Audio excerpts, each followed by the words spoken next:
Chapter 14 of Now Boone Unmasked. After a long sound sleep, Seaton awoke and sprang out of bed. No sooner had he started to shave, however, than one of the slaves touched his arm, motioning him into a reclining chair and showing him a keen blade, long and slightly curved. Seaton lay down, and the slave shaved him with a rapidity and smoothness he had never before experienced, so wonderfully sharp was the peculiar razor.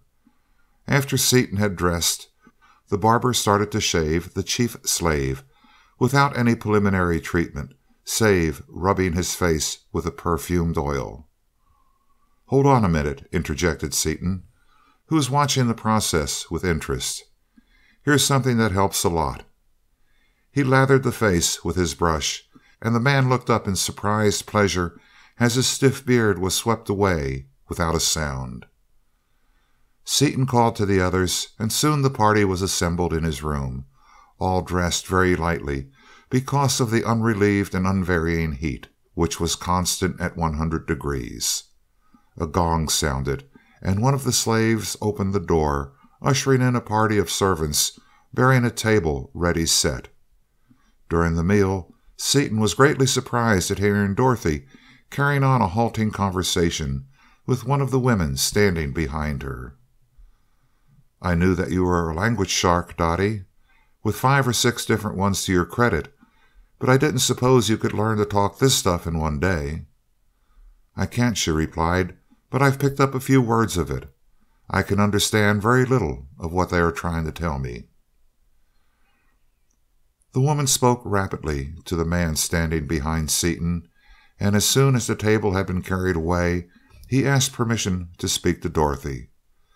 Fairly running across to her, he made a slight obeisance, and in eager tones poured forth such a stream of language that she held up her hand to silence him. "Go slower, please," she said, and added a couple of words in his own tongue. There ensued a strange dialogue, with many repetitions and much use of signs. She turned to Seaton with a puzzled look. "I can't make out all he says, Dick, but he wants you to take him into another room of the palace here, to get back something or other that they took from him when they captured him. He can't go alone. I think he says he will be killed if he goes anywhere without you. And he says that when you get there you must be sure not to let the guards come inside." "All right, let's go." And Seaton motioned the man to precede him. As Seaton started for the door, Dorothy fell into step beside him. "Better stay back, Dottie. I'll be back in a minute," he said at the door. "I will not stay back. Wherever you go, I go," she replied in a voice inaudible to the others. "I simply will not stay away from you a single minute that I don't have to." "All right, little girl," he replied in the same tone.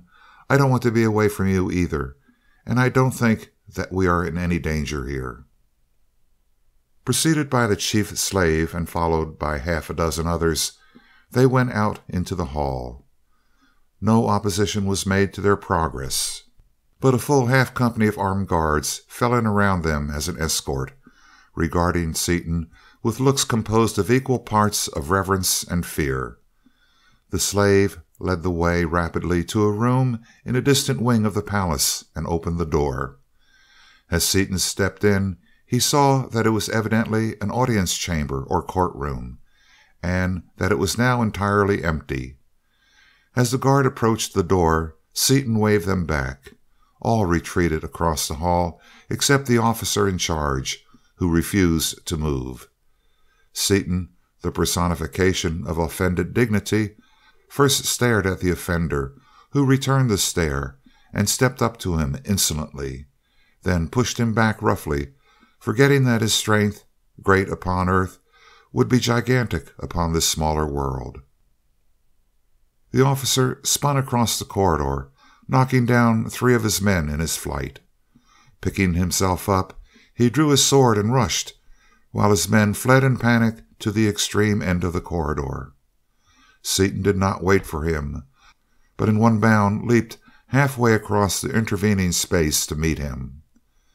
With the vastly superior agility of his earthly muscles, he dodged the falling broadsword and drove his left fist full against the fellow's chin, with all the force of his mighty arm and all the momentum of his rapidly moving body behind the blow. The crack of breaking bones was distinctly audible as the officer's head snapped back. The force of the blow lifted him high into the air, and after turning a complete somersault, he brought up with a crash against the opposite wall, dropping to the floor, stone dead. As several of his men, braver than the others, lifted their peculiar rifles, Seaton drew and fired in one incredibly swift motion, the explosive bullet obliterating the entire group of men and demolishing that end of the palace. In the meantime, the slave had taken several pieces of apparatus from a cabinet in the room and had placed them in his belt, stopping only to observe for a few moments a small instrument which he clamped upon the head of the dead man. He rapidly led the way back to the room they had left and set to work upon the instrument he had constructed while the others had been asleep. He connected it in an intricate system of wiring with the pieces of apparatus he had just recovered. "That's a complex job of wiring," said DuQuesne admiringly.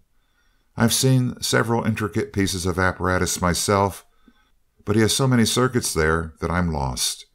It would take an hour to figure out the lines and connections alone."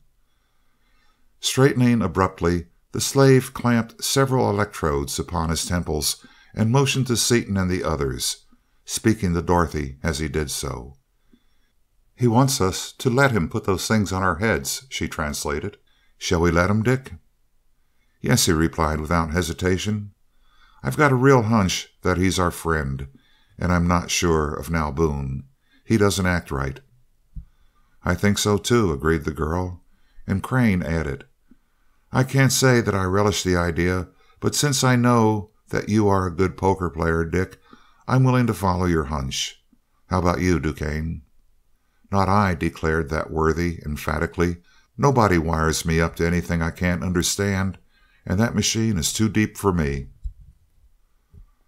Margaret elected to follow Crane's example, and impressed by the need for haste evident in the slave's bearing, the four walked up to the machine without further talk. The electrodes were clamped into place quickly, and the slave pressed a lever. Instantly the four visitors felt that they had a complete understanding of the language and customs of both Mardonale, the nation in which they now were, and of Kondal, to which nation the slaves belonged, the only two civilized nations upon Osnome. While the look of amazement at this method of receiving instruction was still upon their faces, the slave, or rather, as they now knew him, Dunark, the Colfidix or crown prince of the great nation of Kondal, began to disconnect the wires. He cut out the wires leading to the two girls and to Crane, and was reaching for Seaton's when there was a blinding flash, a crackling sound, the heavy smoke of burning metal and insulation, and both Dunark and Seaton fell to the floor. Before Crane could reach them, however, they were upon their feet, and the stranger said in his own tongue, now understood by everyone but DuQuesne, "This machine is a mechanical educator, a thing entirely new, in our world at least. Although I have been working on it for a long time, it is still in a very crude form. I did not like to use it in its present state of development, but it was necessary in order to warn you of what now Boone is going to do to you, and to convince you that the best way of saving your lives would save our lives as well. The machine worked perfectly until something, I don't know what, went wrong. Instead of stopping, as it should have done, at teaching your party to speak our languages, it short-circuited us too completely, so that every convolution in each of our brains has been imprinted upon the brain of the other. It was the sudden formation of all the new convolutions that rendered us unconscious. I can only apologize for the breakdown, and assure you that my intentions were of the best." "You needn't apologize," returned Seaton. "That was a wonderful performance, and we're both gainers, anyway, aren't we? It has taken us all our lives to learn what little we know, and now we each have the benefit of 2 lifetimes spent upon different worlds. I must admit, though, that I have a whole lot of knowledge that I don't know how to use." "I'm glad you take it that way," returned the other warmly, "for I am infinitely the better off for the exchange. The knowledge I imparted was nothing compared to that which I received. But time presses. I must tell you our situation. I am, as you now know, the Kofedix of Kondal. The other 13 are Phaedo and Phaedrio, or, as you would say, princes and princesses of the same nation. We were captured by one of Nalboon's raiding parties while upon a hunting trip, being overcome by some new stupefying gas, so that we could not kill ourselves. As you know, Kondal and Mardonale have been at war for over 10,000 Carcamo, something more than 6,000 years of your time. The war between us is one of utter extermination. Captives are never exchanged, and only once during an ordinary lifetime does one ever escape. Our attendants were killed immediately. We were being taken to furnish sport for Nalboon's party by being fed to one of his captive Colono, animals something like your earthly devilfish, when the escort of battleships was overcome by those 4 Carlono, the animals you saw, and one of them seized Nalboon's plane, in which we were prisoners. You killed the Carlon, saving our lives as well as those of Nalboon and his party. Having saved his life, you and your party should be honored guests of the most honored kind, and I venture to say that you would be so regarded in any other nation of the universe. But Nalboon, the Damak, a title equivalent to your word emperor, and our word, Carfedix of Mardonale, is utterly without honor or conscience, as are all Mardonalians. At first he was afraid of you, as we all were. We thought you visitors from a planet of our 15th sun, which is now at its nearest possible approach to us. After your display of superhuman power and ability, we expected instant annihilation. However, after seeing the Skylark as a machine, discovering that you were short of power, and finding that you are gentle instead of bloodthirsty by nature, Nalboon lost his fear of you, and resolved to rob you of your vessel and its wonderful secrets of power. Though we are so ignorant of chemistry that I cannot understand the 1000th part of what I just learned from you, we are a race of mechanics, and have developed machines of many kinds to a high state of efficiency, including electrical machines of all kinds. In fact, electricity generated by our great waterfalls is our only power. No scientist upon Osnome has ever had an inkling that intra-atomic energy exists. Nalboon cannot understand the power, but he solved the means of liberating it at a glance, and that glance sealed your death warrants. With the Skylark he could conquer Kondal, and to assure the downfall of my nation he would do anything. Also, he or any other Osmonian scientist would go to any lengths whatever, would challenge the great first clause itself, to secure even one of those little bottles of the chemical you call salt. It is far and away the scarcest and most precious substance in the world. It is so rare that those bottles you produced at the table held more than the total amount previously known to exist upon Osnome. We have great abundance of all the heavy metals, but the lighter metals are rare. Sodium and chlorine are the rarest of all known elements.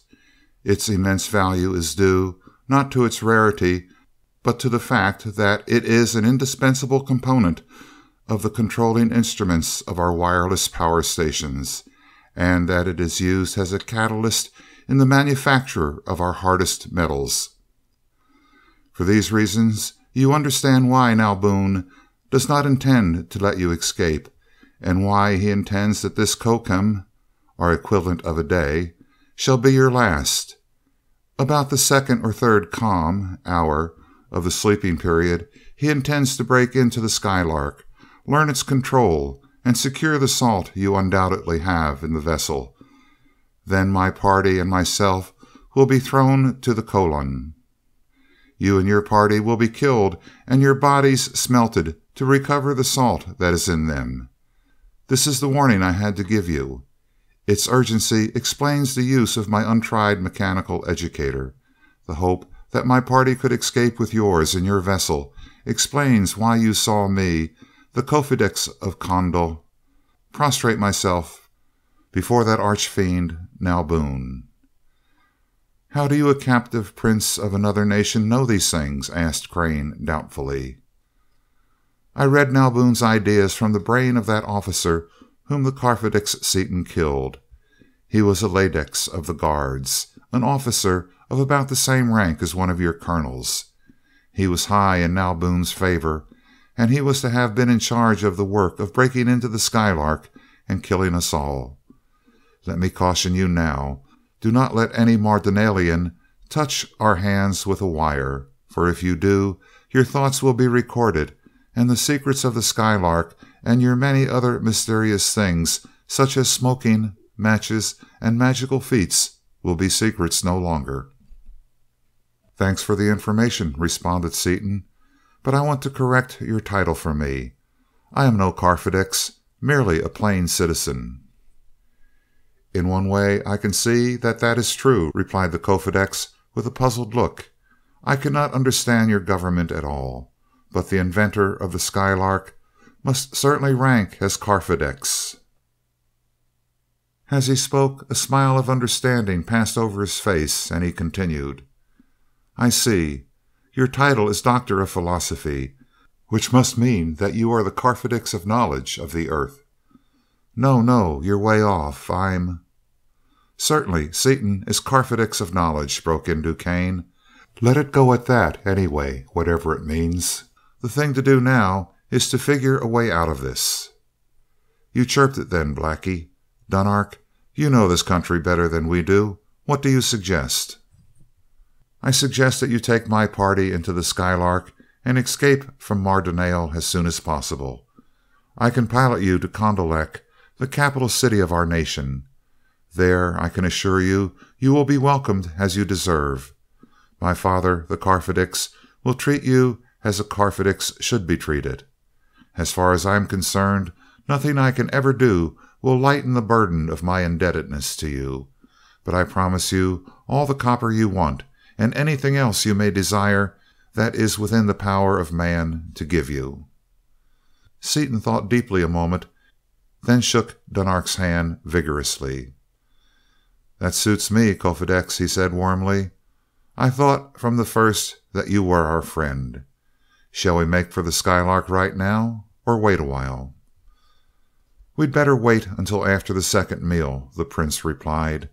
We have no armor, and no way of making any. We would be helpless against the bullets of any except a group small enough so that you could kill them all before they could fire. The calm after the second meal is devoted to strolling about the grounds, so that our visiting the Skylark would look perfectly natural. As the guard is very lax at that time, it is the best time for the attempt. But how about my killing his company of guards and blowing up one wing of his palace? Won't he have something to say about that? I don't know, replied the Cofidix doubtfully. It depends upon whether his fear of you or his anger is the greater. He should pay his call of state here in your apartment in a short time, as it is the inviolable rule of Osnome that any visitor shall receive a call of state from one of his own rank before leaving his apartment for the first time. His actions may give you some idea as to his feelings, though he is an accomplished diplomat and may conceal his real feelings entirely. But let me caution you, do not be modest or soft-spoken. He will mistake softness for fear. All right, grinned Seaton. In that case, I won't try to find out what he thinks. If he shows any sign of hostility at all, I'll open up on him. Well, remarked Crane calmly, if we have some time to spare, we may as well wait comfortably instead of standing in the middle of the room. I, for one, have a lot of questions to ask about this new world. Acting upon this suggestion, the party seated themselves upon comfortable divans, and Dunark rapidly dismantled the machine he had constructed. The captives remained standing, always behind the visitors, until Seaton remonstrated. "Please sit down, everybody. There's no need of keeping up this farce of you being slaves as long as we're alone. Is there, Dunark?" "No, but at the first sound of the gong announcing a visitor, we must be in our places. Now that we are all comfortable in waiting, I will introduce my party to you. Fellow Condoleans, greet the Karfido Seaton and Crane," he began, his tongue fumbling over the strange names of a distant world, the Earth, "and two noble ladies, Miss Vaneman and Miss Spencer, soon to be their Cafadero. Guests from Earth, allow me to present to you the Cofadir Sitar, the only one of my wives who accompanied me upon our ill-fated hunting expedition." Then, still ignoring DuQuesne as a captive, he introduced the other Condoleans in turn as his brothers, sisters, cousins, nieces, and nephews, all members of the great ruling house of Condal. "Now," he concluded, "after I have a word with you in private, Dr. Seaton, I will be glad to give the others all the information in my power." He led Seaton out of earshot of the others and said in a low voice: "It is no part of Nalboon's plan to kill the two women. They are so beautiful and so different from our Osnomian women that he intends to keep them alive. Understand?" "Yes," returned Seaton grimly, his eyes turning hard. "I get you all right. But what he'll do and what he thinks he'll do are two entirely different breeds of cats." Returning to the others, they found Dorothy and Sitar deep in conversation. "So a man has half a dozen or so wives?" Dorothy was asking in surprise. "How do you get along together? I'd fight like a wildcat if my husband tried to have other wives." "We get along splendidly, of course," returned the Osnomian princess in equal surprise. "I would not think of being a man's only wife. I wouldn't consider marrying a man who could win only one wife. Think what a disgrace it would be. And think how lonely one would be while her husband is away at war. We would go insane if we did not have the company of the other wives. There are 6 of us, and we could not get along at all without each other." "I've got a compliment for you and Peggy, Dottie," said Seaton. "Dunark here thinks that you two girls look good enough to eat, or words to that effect." Both girls flushed slightly, the purplish black color suffusing their faces. They glanced at each other, and Dorothy voiced the thought of both as she said: "How can you, Kofedex Dunark? In this horrible light we both look perfectly dreadful. These other girls would be beautiful if we were used to the colors, but we two look simply hideous." "Oh no," interrupted Sitar. "You have a wonderfully rich coloring. It is a shame to hide so much of yourselves with robes." "Their eyes interpret color differently than ours do," explained Seaton. "What to us are harsh and discordant colors are light and pleasing to their eyes. What looks like a kind of sloppy greenish black to us may, in fact, does look a pale pink to them." "Are Condal and Mardonale the only 2 nations upon Osnome?" asked Crane. "The only civilized nations, yes. Osnome is divided into 2 great and almost equal continents, separated by a wide ocean which encircles the globe. One is Condal, the other Mardonale. Each nation has several nations or tribes of savages which inhabit various waste places." "You are the light race, Mardonale the dark," continued Crane. "What are the servants, who seem halfway between?" "They are slaves." "Captured savages?" interrupted Dorothy. "No, they are a separate race. They are a race so low in intelligence that they cannot exist except as slaves, but they can be trained to understand language and do certain kinds of work. They are harmless and mild, making excellent servants.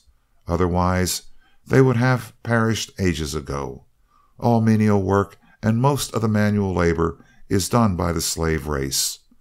Formerly criminals were sterilized and reduced to unwilling slavery, but there have been no unwilling slaves in Condal for hundreds of Carcamo." "Why? Are there no criminals any more?" "No. With the invention of the thought recorder, an absolutely fair trial was assured, and the guilty were all convicted. They could not reproduce themselves, and as a natural result, crime died out. That is," he added hastily, "what we regard as crime. Dueling, for instance, is a crime upon Earth. Here it is a regular custom. In Condal, duels are rather rare, and they are held only when honor is involved. But here in Mardonale they are an everyday affair, as you saw when you landed." "What makes the difference?" asked Dorothy curiously. "As you know, with us every man is a soldier.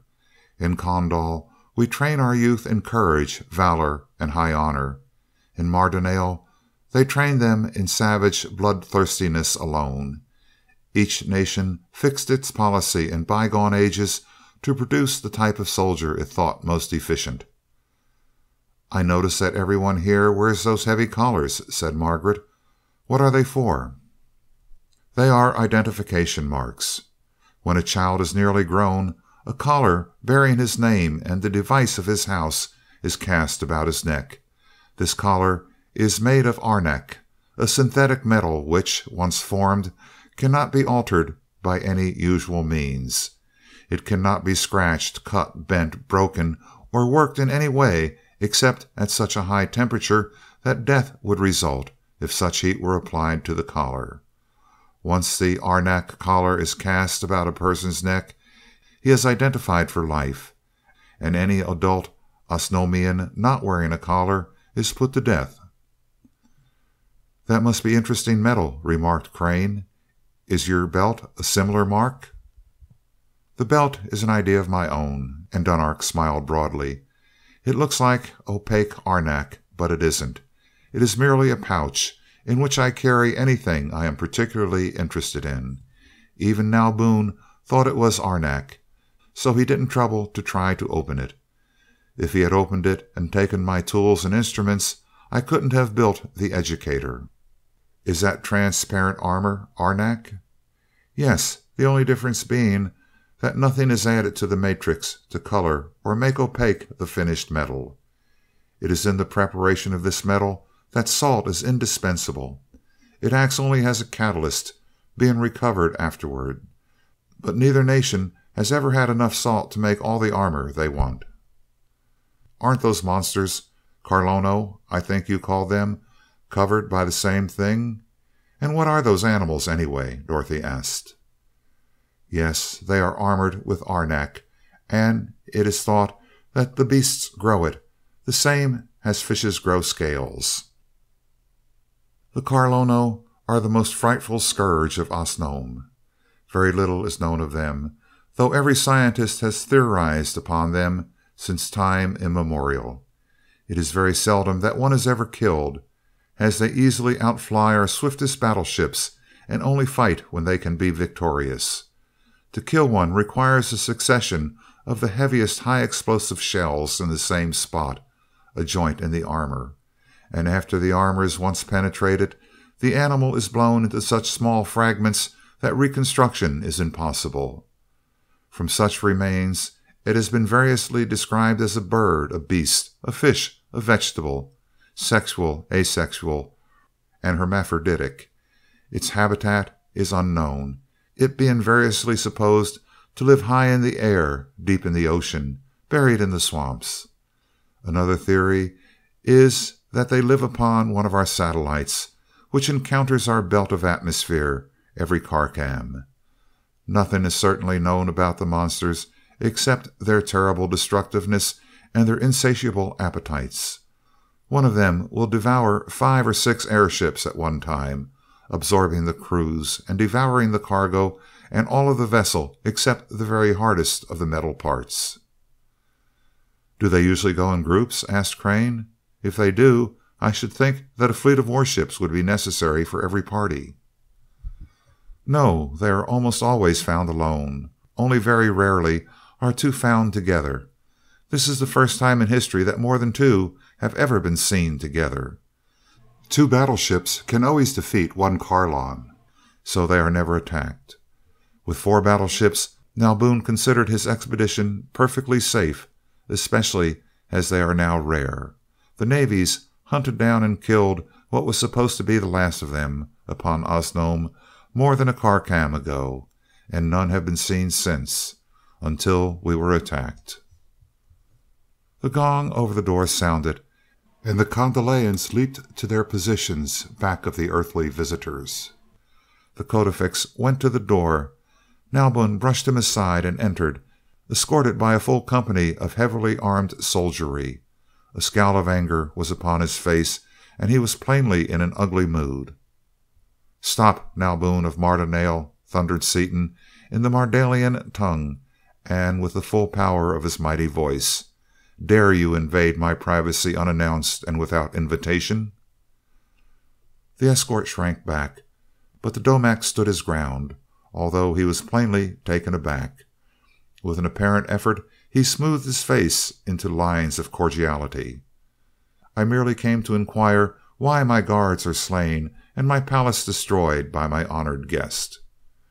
"As for slaying your guards, they sought to invade my privacy. I warned them away, but one of them was foolish enough to try to kill me. Then the others attempted to raise their childish rifles against me, and I was obliged to destroy them. As for the wall, it happened to be in the way of the thought waves I hurled against your guards. Consequently, it was demolished. An honored guest? Bah! Are honored guests to be put to the indignity of being touched by the filthy hands of a mere ladex?" "You do not object to the touch of slaves?" with a wave of his hand toward the Condallians. "That is what slaves are for," coldly. "Is a Domac to wait upon himself in the court of Mardondale?" "But to return to the issue. Were I an honored guest, this would never have happened. Know now, Boone, that when you attempt to treat a visiting Domac of my race as a low-born captive, you must be prepared to suffer the consequences of your rashness." "May I ask how you, so recently ignorant, know our language?" "You question me? That is bold." "Know that I, the boss of the road, show ignorance or knowledge when and where I please. You may go." End of chapter 14. Chapter 15 of The Escape from Mardonale. "That was a wonderful bluff, Dick," exclaimed the Cofidix in English, as soon as now Boone and his guards had disappeared. "That was exactly the tone to take with him, too. You've sure got him guessing." "It seemed to get him all right, but I'm wondering how long it'll hold him. I think we'd better make a dash for the Skylark right now, before he has time to think it over, don't you?" "That is undoubtedly the best way," Dunark replied, lapsing into his own tongue.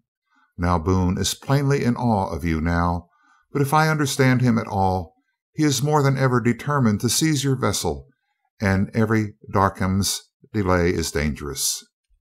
The Earth people quickly secured the few personal belongings they had brought with them. Stepping out into the hall and waving away the guards, Seaton motioned Dunark to lead the way. The other captives fell in behind as they had done before, and the party walked boldly toward the door of the palace. The guards offered no opposition, but stood at attention and saluted as they passed. As they approached the entrance, however, Seaton saw the major domo hurrying away and surmised that he was carrying the news to now Boone. Outside the door, walking directly toward the landing dock, Dunark spoke in a low voice to Seaton without turning. "Now Boone knows by this time that we are making our escape, and it will be war to the death from here to the Skylark. I do not think there will be any pursuit from the palace, but he has warned the officers in charge of the dock, and they will try to kill us as soon as we step out of the elevator, perhaps sooner. Now Boone intended to wait, but we have forced his hand, and the dock is undoubtedly swarming with soldiers now. Shoot first and oftenest. Shoot first and think afterward. Show no mercy, as you will receive none. Remember that quality you call mercy does not exist upon Osnome." Rounding a great metal statue about 50 feet from the base of the towering dock, they saw that the door leading into one of the elevators was wide open and that two guards stood just inside it.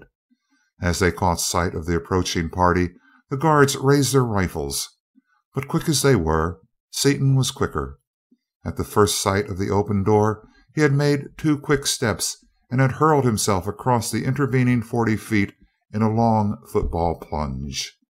Before the 2 guards could straighten, he crashed into them, his great momentum hurling them across the elevator cage and crushing them into unconsciousness against its metal wall. "Good work," said Dunark, as he preceded the others into the elevator, and after receiving Seaton's permission, distributed the weapons of the 2 guards among the men of his party. "Now we can surprise those upon the roof.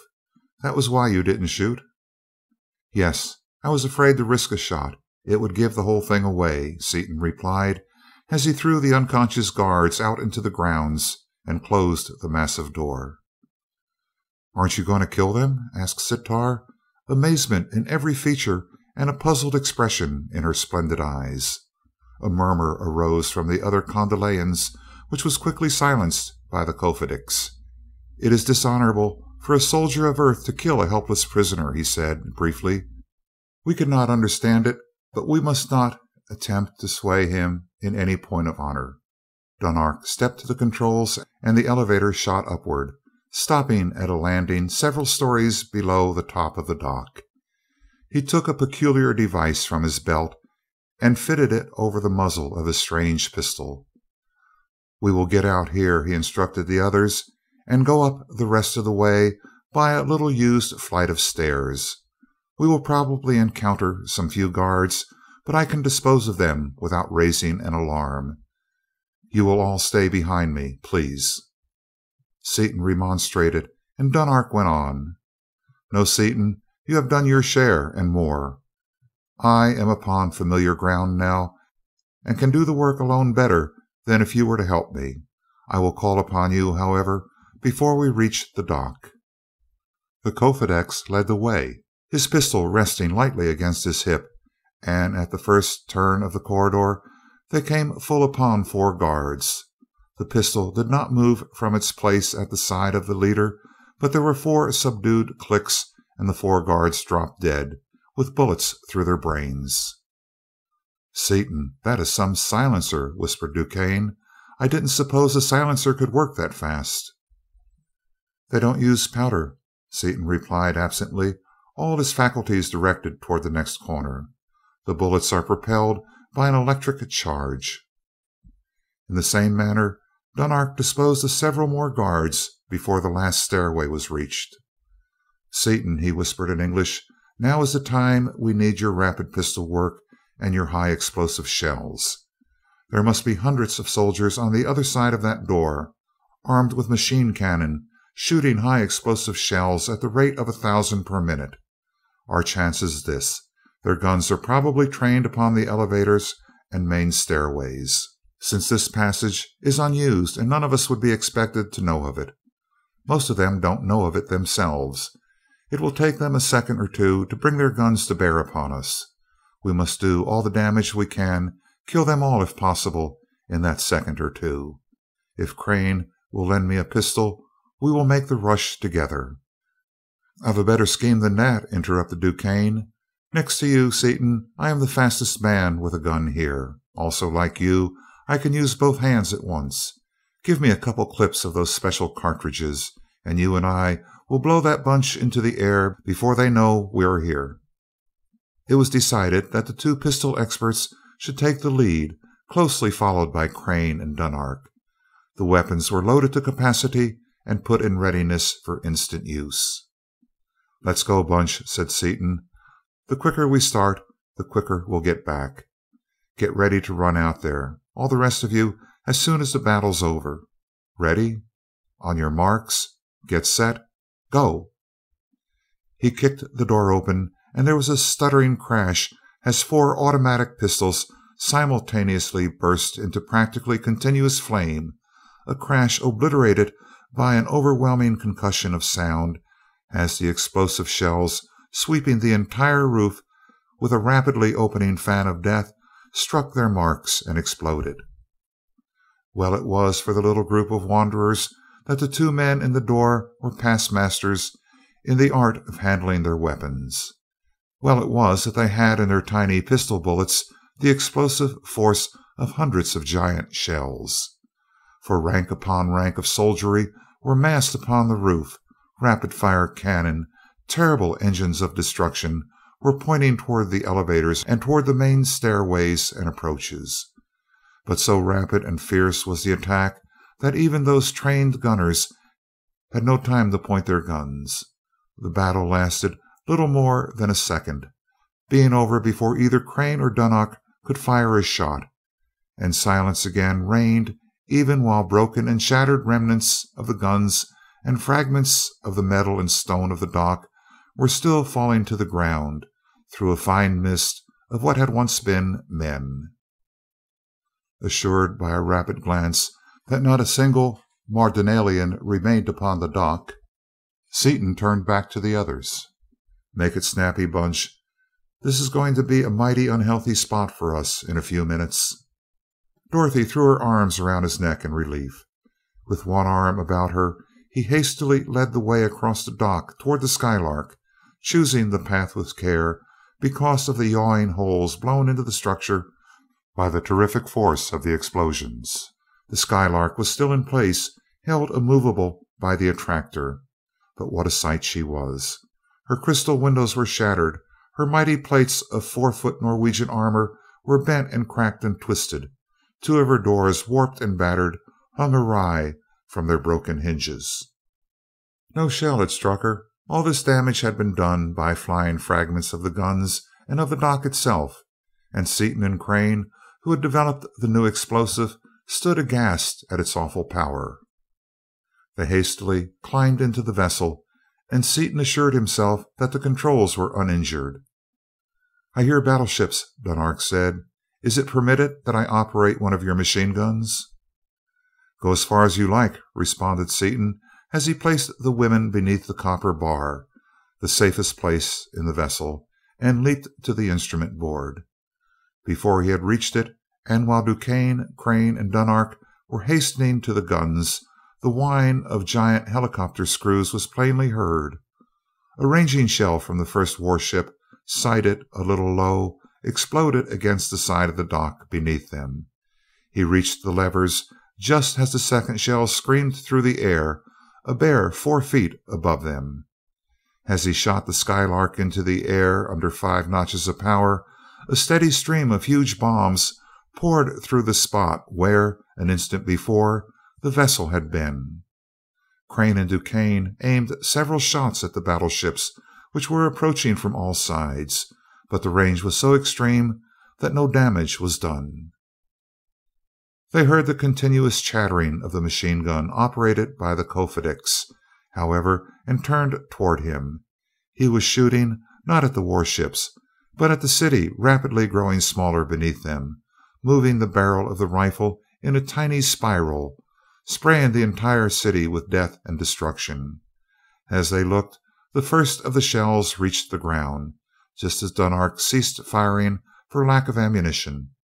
They saw the palace disappear as if by magic, being instantly blotted out in a cloud of dust, a cloud which, with a spiral motion of dizzying rapidity, increased in size until it obscured the entire city. Having attained sufficient altitude to be safe from any possible pursuit and out of range of even the heaviest guns, Seaton stopped the vessel and went out into the main compartment to consult with the other members of the group about their next move. "It sure does feel good to get a breath of cool air, folks," he said, as he drew with relief a deep breath of the air, which, at that great elevation, was of an icy temperature and very thin. He glanced at the little group of Condalians as he spoke, then leaped back to the instrument board with an apology on his lips.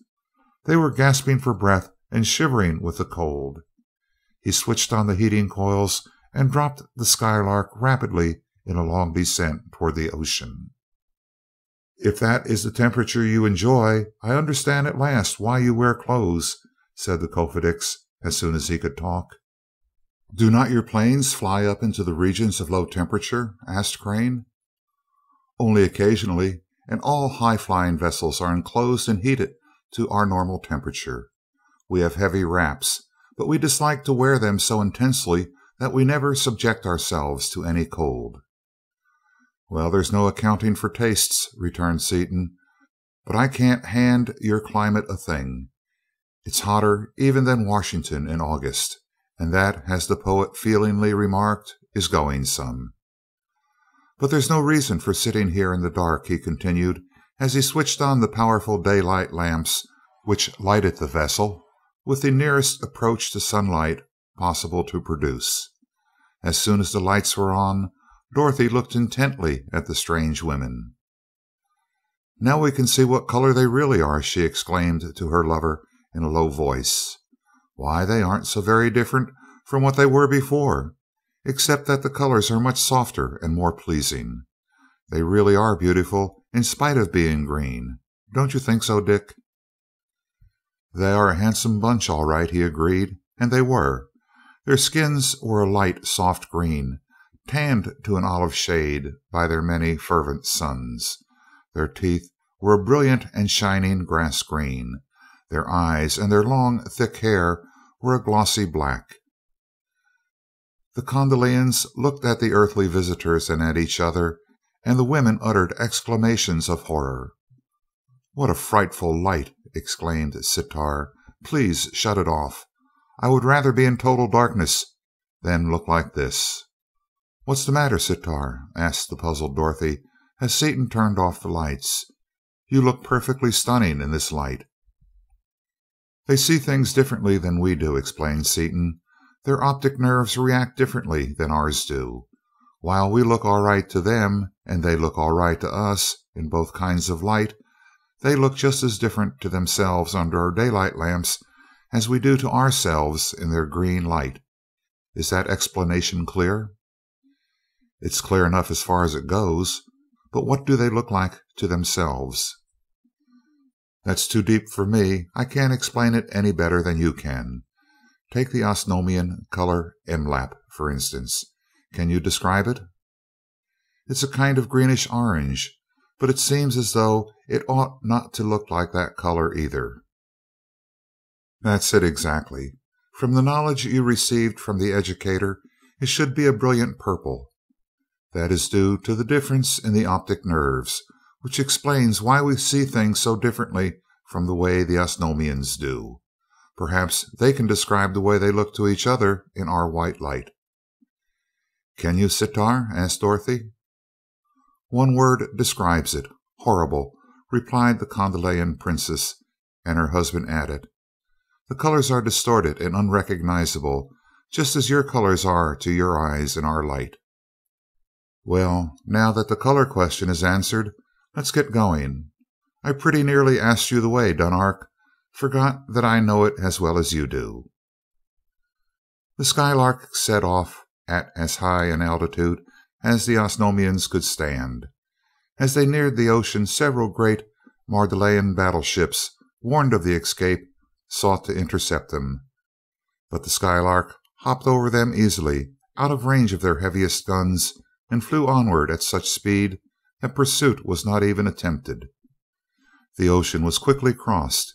Soon the space car came to rest over a great city, and Seaton pointed out the palace, which, with its landing dock nearby, was very similar to that of Nalboon, in the capital city of Mardonale. Crane drew Seaton to one side. "Do you think it's safe to trust these Kondalians any more than it was the others? How would it be to stay in the Lark instead of going into the palace?" "Yes, Mart, this bunch can be trusted. Dunark has a lot of queer ideas, but he's square as a die. He's our friend, and will get us the copper. We have no choice now, anyway. Look at the bar. We haven't an ounce of copper left. We're down to the plating in spots. Besides, we couldn't go anywhere if we had a ton of copper, because the old bus is a wreck. She won't hold air. You could throw a cat out through the shell in any direction. She'll have to have a lot of work done on her before we can think of leaving. As to staying in her, that wouldn't help us a bit. Steel is as soft as wood to these folks. Their shells would go through her as though she were made of mush. They are made of metal that is harder than diamond and tougher than rubber, and when they strike, they bore in like drill bits. If they are out to get us, they'll do it anyway, whether we're here or there, so we may as well be guests. But there's no danger, Mart. You know I swapped brains with him, and I know him as well as I know myself. He's a good, square man, one of our kind of folks. Convinced, Crane nodded his head, and the Skylark dropped toward the dock. While they were still high in the air, Dunark took an instrument from his belt and rapidly manipulated a small lever. The others felt the air vibrate, a peculiar pulsating wave, which, to the surprise of the earthly visitors, they could read without difficulty. It was a message from the Kofedix to the entire city, telling of the escape of his party and giving the news that he was accompanied by two great Karphido from another world. Then the pulsations became unintelligible, and all knew that he had turned his instrument away from the general key into the individual key of some one person. I just let my father, the Karphidex, know that we are coming, he explained, as the vibrations ceased. From the city beneath them, hundreds of great guns roared forth a welcome. Banners and streamers hung from every possible point, and the air became tinted and perfumed with a bewildering variety of colors and scents, and quivered with the rush of messages of welcome.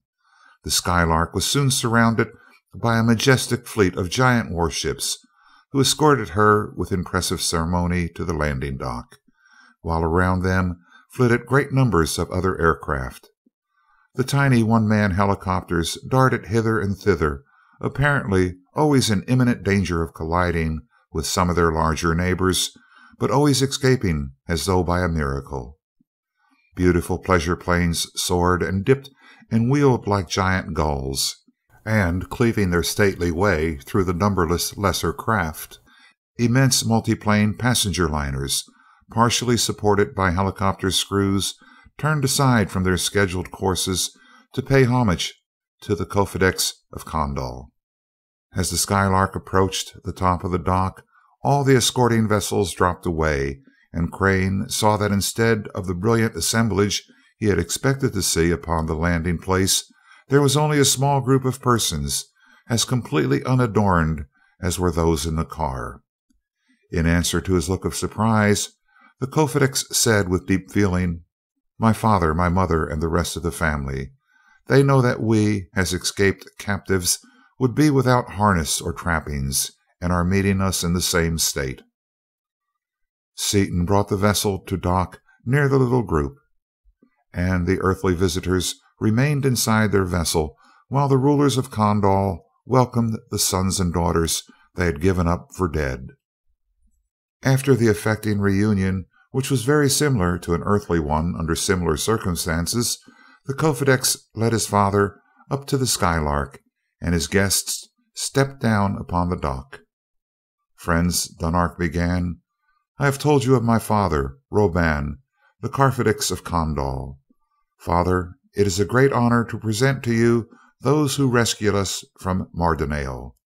Seaton, Karphidex of knowledge; Crane, Karphidex of wealth; Miss Vaneman, Miss Spencer, Karphidex Duquesne." Waving his hands toward him, "is a lesser Karphidex of knowledge, captive to the others." "The Kofedix Dunark exaggerates our service," deprecated Seaton, "and doesn't mention the fact that he saved all our lives. But for him, we all should have been killed." The Karphidex, disregarding Seaton's remark, acknowledged the indebtedness of Kondal in heartfelt accents before he led them back to the other party and made the introductions. As all walked towards the elevators, the Emperor turned to his son with a puzzled expression. "I know from your message, Dunark, that our guests are from a distant solar system, and I can understand your accident with the educator, but I cannot understand the titles of these men. Knowledge and wealth are not ruled over. Are you sure that you have translated their titles correctly?" "As correctly as I can.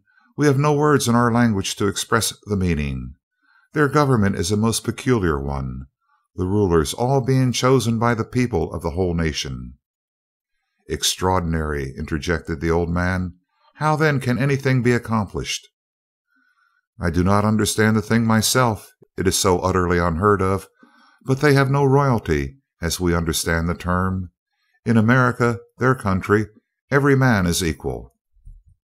"That is," he hastened to correct himself, "they are not all equal either, as they have two classes which would rank with royalty: those who have attained great heights of knowledge, and those who have amassed great wealth.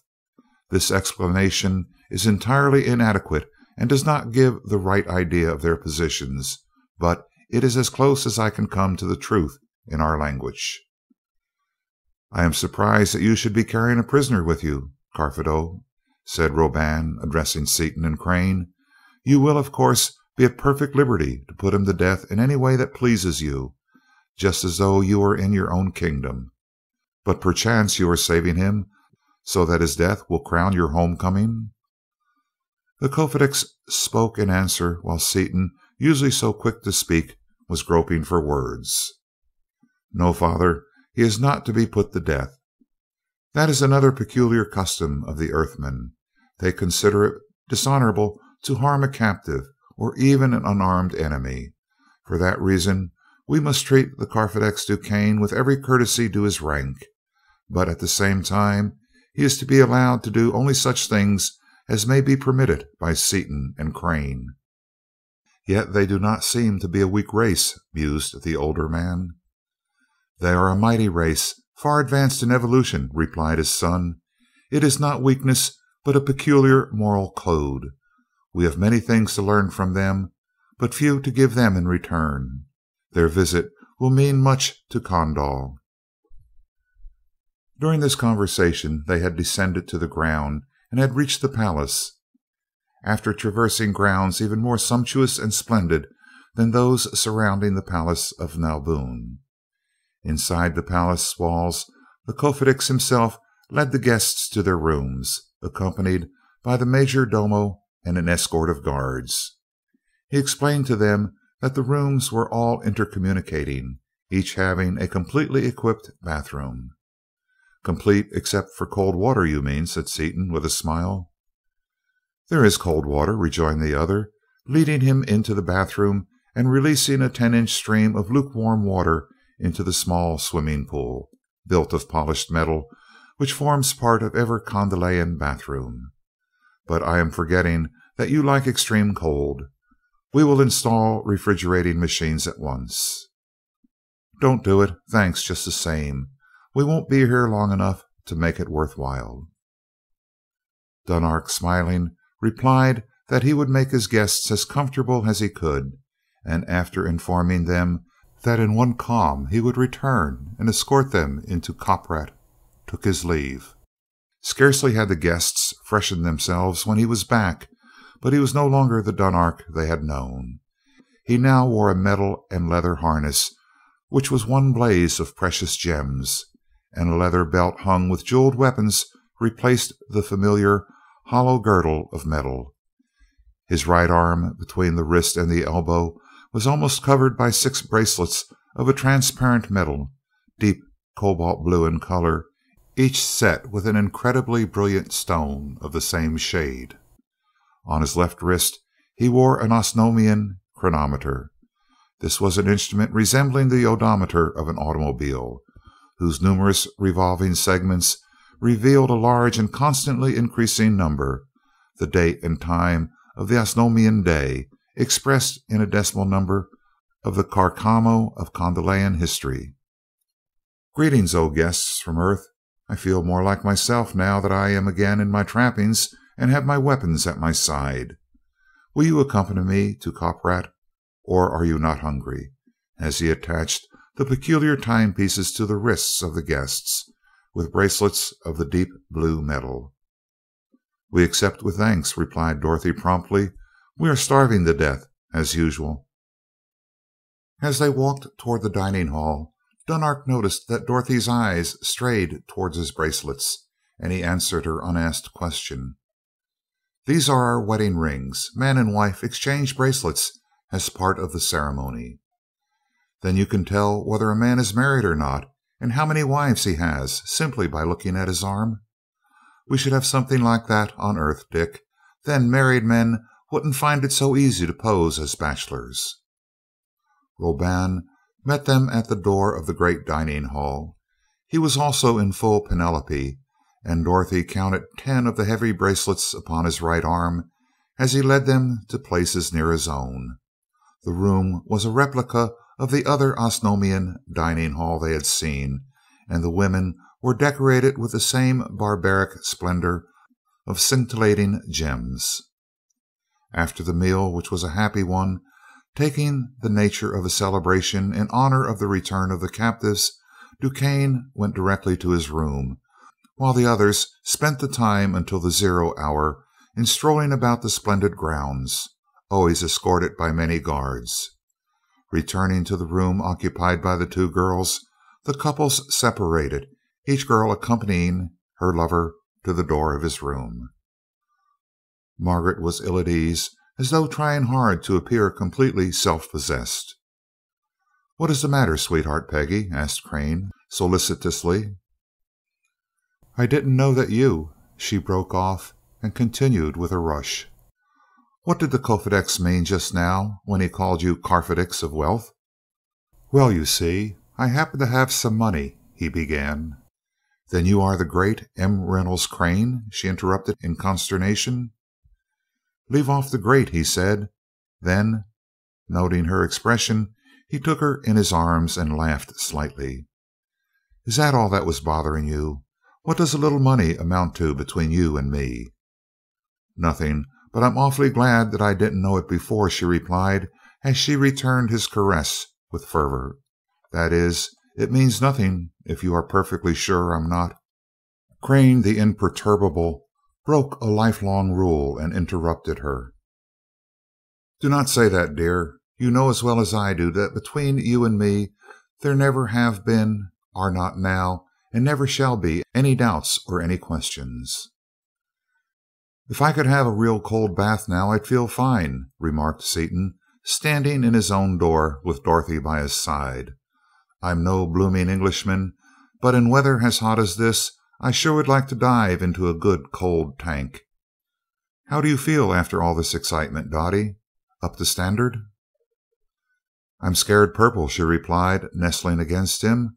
"Or at least, if not exactly scared, I'm apprehensive and nervous. I always thought I had good nerves, but everything here is so horrible and unreal that I can't help but feel it. When I'm with you, I really enjoy the experience, but when I'm alone or with Peggy, especially in the sleeping period, which is so awfully long, and when it seems that something terrible is going to happen every minute, my mind goes off in spite of me into thoughts of what may happen. Why, last night Peggy and I just huddled up to each other in a ghastly yellow funk, dreading we knew not what. The two of us slept hardly at all." "I'm sorry, little girl," replied Seaton, embracing her tenderly. "Sorrier than I can say. I know that your nerves are all right, but you haven't roughed it enough or lived in strange environments enough to be able to feel at home. The reason you feel safer with me is that I feel perfectly at home here myself. Not that your nerves are going to pieces or anything like that. It won't be long, though, sweetheart. As soon as we get the chariot fixed, we'll beat it back to Earth so fast it'll make your head spin." "Yes, I think that's the reason, lover. I hope you won't think I'm a clinging vine, but I can't help being afraid of something here every time I'm away from you. You're so self-reliant, so perfectly at ease here, that it makes me feel the same way." "I am perfectly at ease. There's nothing to be afraid of. I've been in hundreds of worse places, right on Earth. I sure wish I could be with you all the time, sweetheart girl. Only you can understand just how much I wish it. But as I said before, it won't be long until we can be together all the time." Dorothy pushed him into his room, followed him within it, closed the door, and put both hands on his arms. "Dick, sweetheart," she whispered, while a hot blush suffused her face, "you're not as dumb as I thought you were. You're dumber. But if you simply won't say it, I will. Don't you know that a marriage that is legal where it is performed is legal anywhere, and that no law says that the marriage must be performed upon the earth?" He pressed her to his heart in a mighty embrace, and his low voice showed in every vibration the depth of the feeling he held for the beautiful woman in his arms as he replied: "I never thought of that, sweetheart. I wouldn't have dared mention it if I had. You're so far away from your family and your friends that it would seem—" "It wouldn't seem anything of the kind," she broke in earnestly. "Don't you see, you big, dense, wonderful man, that it is the only thing to do? We need each other, or at least I need you so much now." "Say each other, it's right," declared her lover with fervor. "It's foolish to wait. Mother would like to have seen me married, of course, but there will be great advantages even on that side.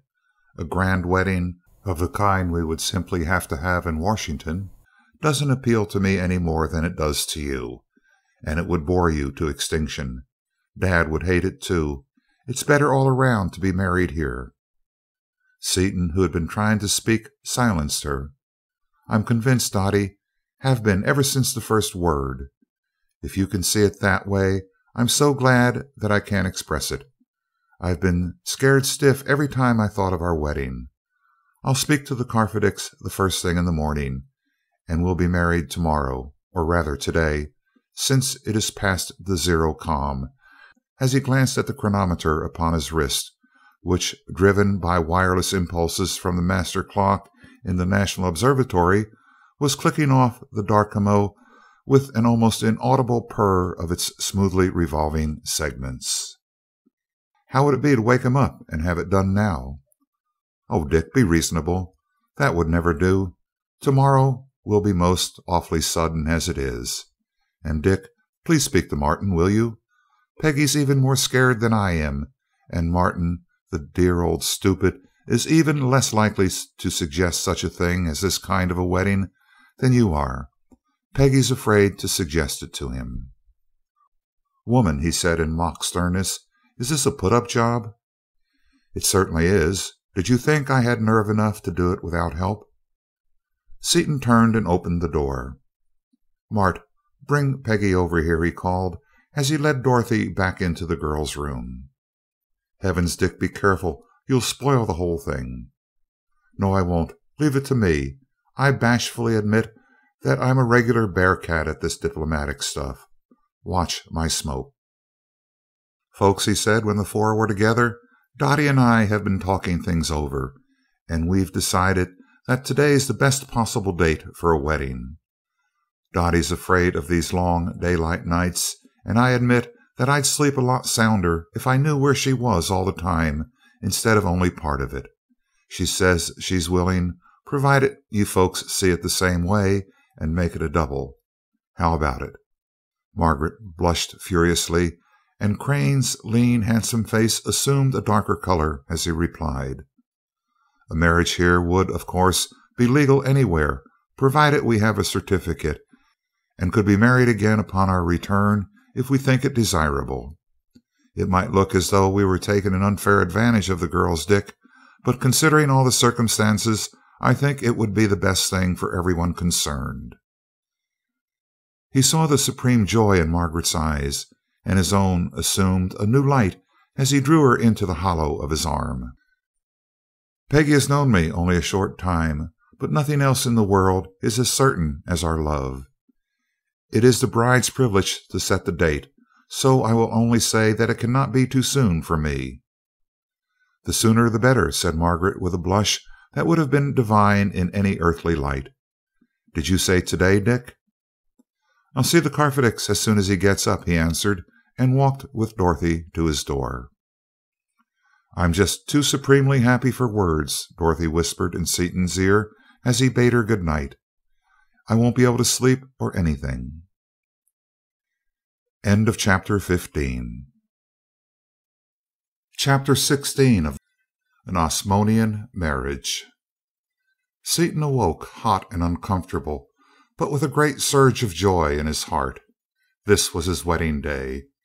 Springing from the bed, he released the full stream of the cold water, filling the tank in a few moments. Poising lightly upon the edge, he made a clean, sharp dive, and yelled in surprise as he came snorting to the surface. For Dunark had made good his promise. The water was only a few degrees above the freezing point. After a few minutes of vigorous splashing in the icy water, he rubbed himself down with a coarse towel, shaved, threw on his clothes, and lifted his powerful but musical bass voice in the wedding chorus from The Rose Maiden. Rise, sweet maid, arise, arise. Rise, sweet maid, arise, arise. 'Tis the last fair morning for thy maiden eyes. He sang lustily, out of his sheer joy in being alive, and was surprised to hear Dorothy's clear soprano, Margaret's pleasing contralto, and Crane's mellow tenor chime in from the adjoining rooms. Crane threw open the door, and Seaton joined the others. "Good morning, Dick. You sound happy," said Crane. "Who wouldn't be? Look what's doing today," as he ardently embraced his bride-to-be. "Besides, I found some cold water this morning." "Everyone in the palace heard you discovering it," dryly returned Crane, and the girls laughed merrily. "It surprised me at first," admitted Seaton, "but it's great after a fellow once gets wet." "We warmed ours a trifle," said Dorothy. "I like a cold bath myself, but not in ice water." All four became silent, thinking of the coming event of the day, until Crane said: "They have ministers here, I know, and I know something of their religion, but my knowledge is rather vague. You know more about it than we do, Dick. Suppose you tell us about it while we wait." Seaton paused a moment with an odd look on his face, as one turning the pages of an unfamiliar book of reference. He was seeking the answer to Crane's question in the vast store of Osnomian information received from Dunark. His usually ready speech came a little slowly. "Well, as nearly as I can explain it, it's a funny kind of mixture, partly theology, partly Darwinianism, or at least making a fetish of evolution, and partly pure economic determinism. They believe in a supreme being, whom they call the First Cause. That is the nearest English equivalent, and they recognize the existence of an immortal and unknowable life principle, or soul. They believe that the First Cause has decreed the survival of the fittest as the fundamental law, which belief accounts for their perfect physiques." "Perfect physiques? Why, they are as weak as children," interrupted Dorothy. "Yes, but that is because of the smallness of the planet," returned Seaton. "You see, a man of my size weighs only 86 pounds here, on a spring balance, so he would need only the muscular development of a boy of 12 or so. In a contest of strength, either of you girls could easily handle two of the strongest men upon Osnome. In fact, the average Osnomian could stand up on our earth only with the greatest difficulty. But that isn't the fault of the people. They are magnificently developed for their surroundings. They have attained this condition by centuries of weeding out the unfit. They have no hospitals for the feeble-minded or feeble-bodied. Abnormal persons are not allowed to live. The same reasoning accounts for their perfect cleanliness, moral and physical. Vice is practically unknown. They believe that clean living and clean thinking are rewarded by the production of a better physical and mental type." "Yes, especially as they correct wrong living by those terrible punishments the Codifics told us about," interrupted Margaret. "That probably helps some. They also believe that the higher the type is, the faster will evolution proceed, and the sooner will mankind reach what they call the ultimate goal, and know all things. Believing as they do that the fittest must survive, and thinking themselves, of course, the superior type, it is ordained that Mardonale must be destroyed utterly root and branch. They believe that the slaves are so low in the scale, millions of years behind in evolution, that they do not count. Slaves are simply intelligent and docile animals, little more than horses or oxen. Mardonalians and savages are unfit to survive and must be exterminated. Their ministers are chosen from the very fittest. They are the strongest, cleanest living, and most vigorous men of this clean and vigorous nation, and are usually high army officers as well as ministers. An attendant announced the coming of the Carfidix and his son to pay the call of state. After the ceremonious greetings had been exchanged, all went into the dining hall for Darprat. As soon as the meal was over, Seaton brought up the question of the double wedding that Kokam, and the Carfidix was overjoyed. "Carfidix Seaton," he said earnestly, "nothing could please us more than to have such a ceremony performed in our palace. Marriage between such highly evolved persons as are you four is wished by the first cause, whose servants we are. Aside from that, it is an unheard of honor for any ruler to have even one Carfidix married beneath his roof, and you are granting me the privilege of two. I thank you, and assure you that we will do our poor best to make the occasion memorable." "Don't do anything fancy," said Seaton hastily. "A simple, plain wedding will do." Unheeding Seaton's remark, the Carfidix took his wireless from its hook at his belt and sent a brief message. "I have summoned the Carbix Tarnan to perform the ceremony. Our usual time for ceremonies is just before Koprat. Is that time satisfactory to you?" Assured that it was, he turned to his son. "Dunark, you are more familiar than I with the customs of our illustrious visitors. May I ask you to take charge of the details?" While Dunark sent a rapid succession of messages, Dorothy whispered to Seaton, "They must be going to make a real function of our double wedding, Dick. The Carbix is the highest dignitary of the church, isn't he?" "Yes, in addition to being the commander-in-chief of all Kondalian armies. Next to the Carfidix, he is the most powerful man in the Empire. Something tells me, Dottie, that this is going to be some ceremony." As Dunark finished telegraphing, Seaton turned to him. "Dorothy said a while ago that she would like to have enough of that tapestry fabric for a dress. Do you suppose it could be managed?" "Certainly. In all state ceremonies we always wear robes made out of the same fabric as the tapestries, but much finer and more delicate. I would have suggested it, but thought perhaps the ladies would prefer their usual clothing. I know that you two men do not care to wear our robes." "We will wear white ducks, the dressiest and coolest things we have along," replied Seaton. "Thank you for your offer, but you know how it is. We should feel out of place in such gorgeous dress."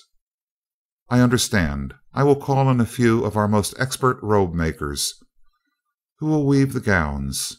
Before they come, let us decide upon the ceremony.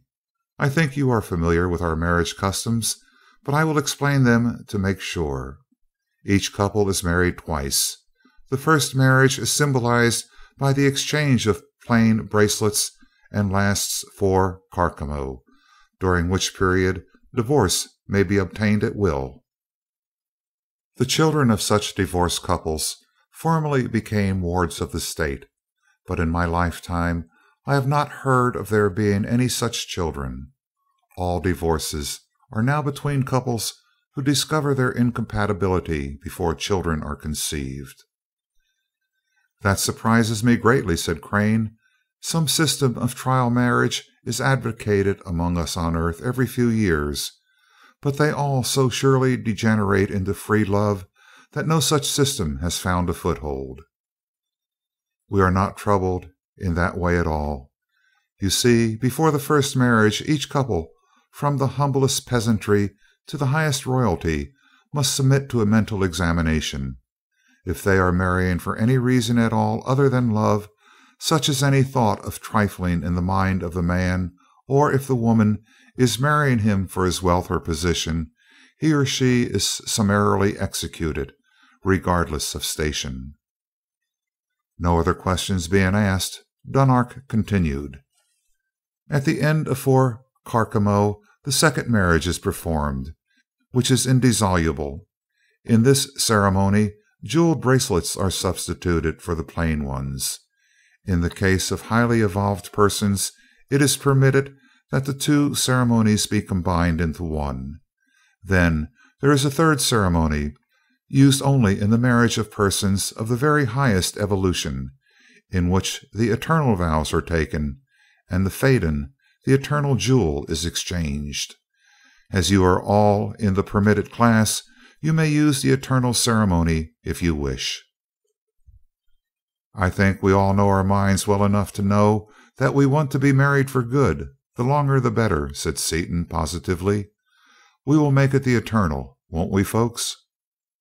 I should like to ask one question, said Crane thoughtfully. Does the ceremony imply that my wife would be breaking her vows if she married again upon my death? Far from it. Numbers of our men are killed every Carcam. Their wives, if of marriageable age, are expected to marry again. Then, too, you know that most Condolian men have several wives. No matter how many wives or husbands may be linked together in that way, it merely means that after death their spirits will be grouped into one, just as in your chemistry, smiling in comradely fashion at Seaton, a varying number of elements may unite to form a stable compound. After a short pause, the speaker went on. Since you are from Earth and unaccustomed to bracelets, rings will be substituted for them. The plain ring will take the place of your earthly wedding rings, the jeweled ones that of your engagement rings. The only difference is that while we discard the plain bracelets, you will continue to wear them. Have you men any objection to wearing the rings during the ceremony? You may discard them later if you wish, and still keep the marriage valid. No, I'll wear mine all my life, responded Seaton earnestly, and Crane expressed the same thought. There is only one more thing, added the Kofedix, that is, about the mental examination. Since it is not your custom, it is probable that the justices would waive the ruling, especially since everyone must be examined by a jury of his own or a superior rank, so that only one man, my father alone, could examine you. Not in 1,000 years, replied Seaton emphatically. I want to be examined, and have Dorothy see the record. I don't care about having her put through it, but I want her to know exactly what kind of guy she is getting. Dorothy protested at this, but as all 4 were eager that they themselves should be tested, the Carfidix was notified, and Dunark clamped sets of multiple electrodes connected to a set of instruments upon the temples of his father, Dorothy, and Seaton. He pressed a lever, and instantly Dorothy and Seaton read each other's minds to the minutest detail, and each knew that the Carfidix was reading the minds of both. After Margaret and Crane had been examined, the Carfidix expressed himself as more than satisfied. You are all of the highest evolution, and your minds are all untainted by any base thoughts in your marriage. The first cause will smile upon your unions, he said solemnly. Let the robe makers appear, the Carfidix ordered, and 4 women, hung with spools of brilliantly colored wire of incredible fineness, and with peculiar looms under their arms, entered the room and accompanied the 2 girls to their apartment. As soon as the room was empty, save for the 4 men, Dunark said, While I was in Mardonale, I heard bits of conversation regarding an immense military discovery possessed by Nalboon, besides the gas whose deadly effects we felt. I could get no inkling of its nature, but feel sure that it is something to be dreaded. I also heard that both of these secrets had been stolen from Kondal, and that we were to be destroyed by our own superior inventions. The Carfidix nodded his head gloomily. That is true, my son, partly true at least. We shall not be destroyed, however. Kondal shall triumph. The discoveries were made by a Kondalian, but I am as ignorant as you are concerning their nature. An obscure inventor, living close to the bordering ocean, was the discoverer. He was rash enough to wireless me concerning them. He would not reveal their nature, but requested a guard. The Mardonalian patrol intercepted the message and captured both him and his discoveries before our guard could arrive. "That's easily fixed," suggested Seaton. "Let's get the Skylark fixed up, and we'll jerk Nalboon out of his palace. If he's still alive, bring him over here and read his mind." "That might prove feasible," answered the Kofedix, "and in any event, we must repair the Skylark and replenish her supply of copper immediately. This must be our first consideration, so that you, our guests, will have a protection in any emergency." The Karfedix went to his duties, and the other three made their way to the wrecked space car. They found that besides the damage done to the hull, many of the instruments were broken, including one of the object compasses focused upon the Earth. "It's a good thing you had three of them, Mart. I sure hand it to you for preparedness," said Seaton as he tossed the broken instrument out upon the dock. Dunark protested at this treatment and placed the discarded instrument in a strong metal safe, remarking, "These things may prove useful at some future time." "Well, I suppose the first thing to do is get some powerful jacks and straighten these plates," said Seaton. "Why not throw away the soft metal, steel, and build it out of arenak, as it should be built? You have plenty of salt," suggested Dunark. "Fine, we have lots of salt in the galley, haven't we, Mart?" "Yes, nearly 100 pounds. We are stocked for emergencies, with 2 years' supply of food, you know." Dunark's eyes opened in astonishment at the amount mentioned, in spite of his knowledge of earthly conditions. He started to say something, then stopped in confusion, but Seaton divined his thought. "We can spare him 50 pounds as well as not, can't we, Mart?" "Certainly. 50 pounds of salt is a ridiculously cheap price for what he is doing for us, even though it is very rare here." Dunark acknowledged the gift with shining eyes and a heartfelt but not profuse thanks, and bore the precious bag to the palace under a heavy escort. He returned with a small army of workmen, and after making tests to assure himself that the power bar would work as well through arenak as through steel, he instructed the officers concerning the work to be done. As the wonderfully skilled mechanics set to work without a single useless motion, the prince stood silent, with a look of care upon his handsome face. "Worrying about Mardonale, Dunark?" "Yes, I cannot help wondering what that terrible new engine of destruction is, which Nalboon now has at his command. Say, why don't you build a bus like the Skylark, and blow Mardondale off the map?" "Building the vessel would be easy enough, but X is as yet unknown upon Osnome." "We've got a lot of it." "I could not accept it. The salt was different, since you have plenty. X, however, is as scarce upon Earth as salt is upon Osnome. Sure you can accept it. We stopped at a planet that has lots of it, and we've got an object compass pointing at it so that we can go back and get more of it any time we want it. We've got more of it on hand now than we're apt to need for a long time, so have a hunk and get busy." And he easily carried one of the lumps out of his cabin and tossed it upon the dock, from whence it required 2 of Kondal's strongest men to lift it. The look of care vanished from the face of the prince, and he summoned another corps of mechanics. "How thick shall the walls be? Our battleships are armed with arenak the thickness of a hand, but with your vast supply of salt you may have it any thickness you wish, since the materials of the matrix are cheap and abundant." "1 inch would be enough, but everything in the bus is designed for a 4-foot shell, and if we change it from 4 feet, we'll have to redesign our guns and all our instruments. Let's make it 4 feet." Seaton turned to the crippled Skylark, upon which the first crew of Condalian mechanics were working with skill and with tools undreamed of upon Earth. The whole interior of the vessel was supported by a complex falsework of latticed metal. Then the 4-foot steel plates and the mighty embers, the pride of the great MacDougal, were cut away as though they were made of paper by revolving saws and enormous power shears.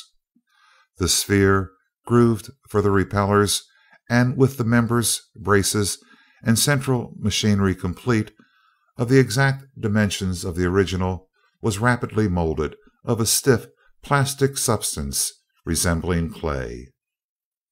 This matrix soon hardened into a rock-like mass, into which the doors, machine gun emplacements, and other openings were carefully cut. All surfaces were then washed with a dilute solution of salt, which the workmen handled as though it were radium. 2 great plates of platinum were clamped into place upon either side of the vessel, each plate connected by means of silver cables as large as a man's leg to the receiving terminals of an enormous wireless power station. The current was applied, and the great spherical mass apparently disappeared, being transformed instantly into the transparent metal arenak. Then, indeed, had the Earthman a vehicle such had never been seen before. A 4-foot shell of metal 500 times as strong and hard as the strongest and hardest steel, cast in one piece, with the sustaining framework designed by the world's foremost engineer, a structure that no conceivable force could deform or injure, housing an inconceivable propulsive force. The falsework was rapidly removed, and the sustaining framework was painted with opaque varnish to render it plainly visible. At Seaton's suggestion, the walls of the cabins were also painted, leaving transparent several small areas to serve as windows. The second work period was drawing to a close, and as Seaton and Crane were to be married before Culprat, they stopped work.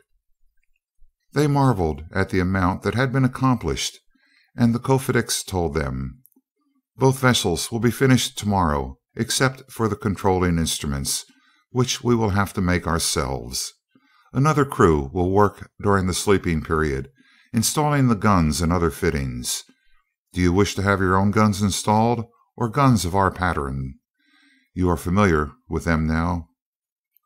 "Our own, please. They are slower and less efficient than yours, but we are used to them and have a lot of explosive ammunition for them," replied Seaton, after a short conference with Crane. After instructing the officers in charge of the work, the 3 returned to the palace, the hearts of 2 of them beating in high anticipation. Seaton went into Crane's room, accompanied by 2 attendants bearing his suitcase and other luggage. "We should have brought along dress clothes, Mart. Why didn't you think of that too?" "Nothing like this ever entered my mind. It's a good thing we brought along ducks and white soft shirts. I must say that this is extremely informal garb for a state wedding, but since the natives are ignorant of our customs, it will not make any difference."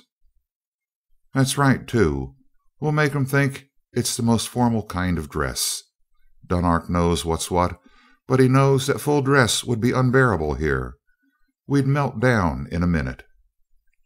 "It's plenty hot enough as it is with only duck trousers and sport shirts on." "They'll look green instead of white, but that's a small matter." Dunark, as best man, entered the room some time later. "Give us a look, Dunark," begged Seaton, "and see if we'll pass inspection. I was never so rattled in my life." They were clad in spotless white, from their duck oxfords to the white ties encircling the open collars of their tennis shirts. The 2 tall figures, Crane's slender, wiry, at perfect ease, Seaton's broad-shouldered, powerful, prowling about with unconscious feline suppleness and grace, and the 2 handsome, high-bred, intellectual faces, each wearing a look of eager happiness, fully justified Dunark's answer. "You sure will do," he pronounced enthusiastically, and with Seaton's own impulsive goodwill, he shook hands and wished them an eternity of happiness. "When you have spoken with your brides," he continued, "I shall be waiting to escort you into the chapel. Sitar told me to say that the ladies are ready." Dorothy and Margaret had been dressed in their bridal gowns by Sitar and several other princesses, under the watchful eye of the Kurfürsteher herself. Sitar placed the two girls side by side and drew off to survey her work. "You are the loveliest creatures in the whole world," she cried. They looked at each other's glittering gowns. Then Margaret glanced at Dorothy's face, and a look of dismay overspread her own. "Oh, Dottie," she gasped, "your lovely complexion! Isn't it terrible for the boys to see us in this light?" There was a peal of delighted laughter from Sitar as she spoke to one of the servants, who drew dark curtains across the windows and pressed a switch, flooding the room with brilliant white light. "Dunark installed lamps like those of your ship for you," she explained with intense satisfaction. "I knew in advance just how you would feel about your color." Before the girls had time to thank their thoughtful hostess, she disappeared, and their bridegrooms stood before them. For a moment no word was spoken. Seaton stared at Dorothy hungrily, almost doubting the evidence of his senses. For white was white, pink was pink, and her hair shone in all its natural splendor of burnished bronze. In their wondrous Osnomian bridal robes, the beautiful Earth maidens stood before their lovers. Upon their feet were jeweled slippers. Their lovely bodies were clothed in softly shimmering garments that left their rounded arms and throats bare, garments infinitely more supple than the finest silk, thick woven of metallic threads of such fineness that the individual wires were visible only under a lens, garments that floated and clung about their perfect forms in lines of exquisite grace. For black-haired Margaret, with her ivory skin, the Condelayan princess had chosen a background of a rare white metal, upon which, in complicated figures, glistened numberless jewels of pale colors, more brilliant than diamonds. Dorothy's dress was of a peculiar dark green shade, half hidden by an intricate design of blazing green gems, the strange, luminous jewels of this strange world. Both girls wore their long, heavy hair unbound, after the Condelayan bridal fashion, brushed until it fell like mist about them, and confined at the temples by metallic bands entirely covered with jewels. Seaton looked from Dorothy to Margaret and back again, looked down into her violet eyes, deep with wonder and with love, more beautiful than any jewel in all her gorgeous costume. Unheeding the presence of the others, she put her dainty hands upon his mighty shoulders and stood on tiptoe. "I love you, Dick, now and always, here or at home, or anywhere in the universe. We'll never be parted again," she whispered, and her own beloved violin had no sweeter tones than had her voice. A few minutes later, her eyes wet and shining, she drew herself away from him and glanced at Margaret. "Isn't she the most beautiful thing you ever laid eyes on?" "No," Seaton answered promptly, "she is not, but poor old Mart thinks she is." Accompanied by the Carfedix and his son, Seaton and Crane went into the chapel, which, already brilliant, had been decorated anew with even greater splendor. Glancing through the wide arches, they saw for the first time Osnomians closed. The great room was filled with the highest nobility of Condal, wearing their heavily jeweled, resplendent robes of state. Every color of the rainbow and numberless fantastic patterns were there, embodied in the soft, lustrous, metallic fabric. As the men entered one door, Dorothy and Margaret, with the Carfedix and Sitar, entered the other, and the entire assemblage rose to its feet and snapped into the grand salute. Moving to the accompaniment of strange martial music from concealed instruments, the two parties approached each other, meeting at the raised platform or pulpit where Carbix Tarnan, a handsome, stately, middle-aged man who carried easily his 150 carcarmo of age, awaited them. As he raised his arms, the music ceased. It was a solemn and wonderfully impressive spectacle. The room of burnished metal, with its bizarre decorations wrought in scintillating gems, the constantly changing harmony of colors as the invisible lamps were shifted from one shade to another, the group of mighty nobles standing rigidly at attention in a silence so profound that it was an utter absence of everything audible, as the Carbix lifted both arms in a silent invocation of the great first cause. All these things deepened the solemnity of that solemn moment. When Tarnan spoke, his voice, deep with some great feeling, inexplicable even to those who knew him best, carried clearly to every part of the great chamber. Friends, it is our privilege to assist today in a most notable event, the marriage of four personages from another world. For the first time in the history of Osnome, one Carfidix has the privilege of entertaining the bridal party of another. It is not for this fact alone, however, that this occasion is to be memorable. A far deeper reason is that we are witnessing, possibly for the first time in the history of the universe, the meeting upon terms of mutual fellowship and understanding of the inhabitants of two worlds separated by unthinkable distances of trackless space and by equally great differences in evolution, condition of life, and environment. Yet these strangers are actuated by the spirit of good faith and honor which is instilled into every worthy being by the great first cause.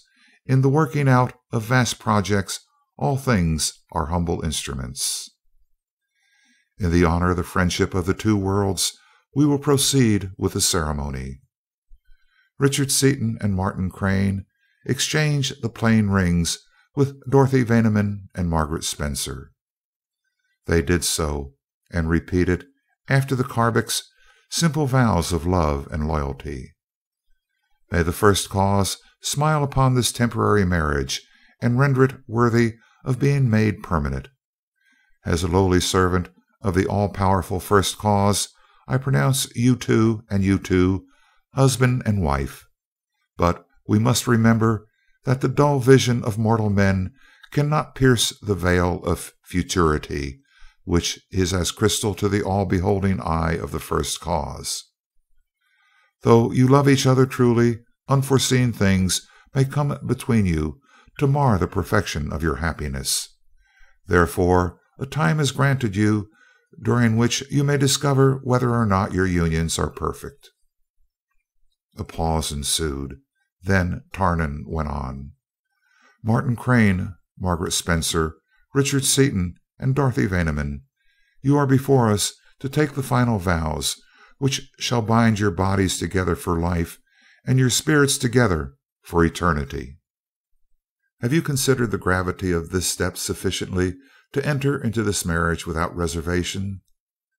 I have, solemnly replied the four in unison. Exchange the jeweled rings.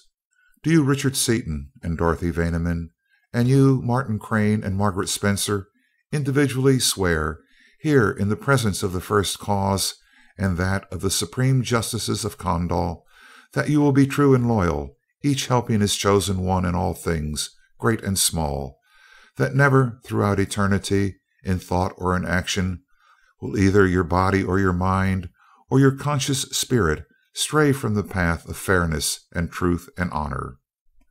I do.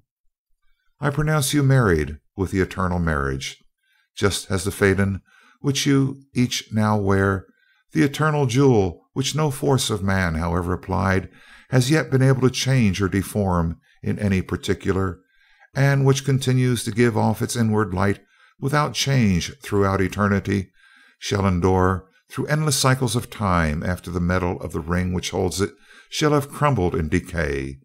Even so shall your spirits, formerly two, now one and indissoluble, progress in ever-ascending evolution throughout eternity, after the base material, which is your bodies, shall have returned to the senseless dust from whence it arose." The Karbix lowered his arms, and the bridal party walked to the door through a double rank of uplifted weapons. From the chapel they were led to another room, where the contracting parties signed their names in a register. The Kofedix then brought forward 2 marriage certificates, heavy square plates of brilliant purple metal, beautifully engraved in parallel columns of English and Condelayan script, and heavily bordered with precious stones. The principals and witnesses signed below each column, the signatures being deeply engraved by the royal engraver. Leaving the registry, they were escorted to the dining hall, where a truly royal repast was served. Between courses, the highest nobles of the nation welcomed the visitors and wished them happiness in short but earnest addresses.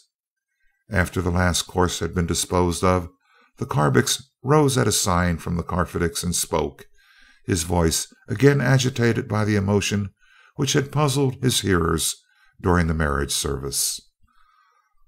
"All Condal is here with us in spirit, trying to aid us in our poor attempts to convey our welcome to these our guests, of whose friendship no greater warrant could be given than their willingness to grant us the privilege of their marriage.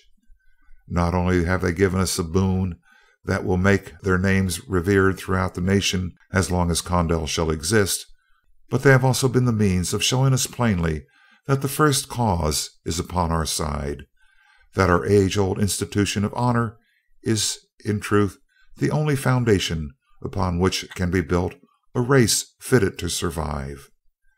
At the same time, they have been the means of showing us that our hated foe, entirely without honor, building his race upon a foundation of bloodthirsty savagery alone, is building wrongly and must perish utterly from the face of Osnome." His hearers listened, impressed by his earnestness, but plainly not understanding his meaning. "You do not understand?" he went on, with a deep light shining in his eyes.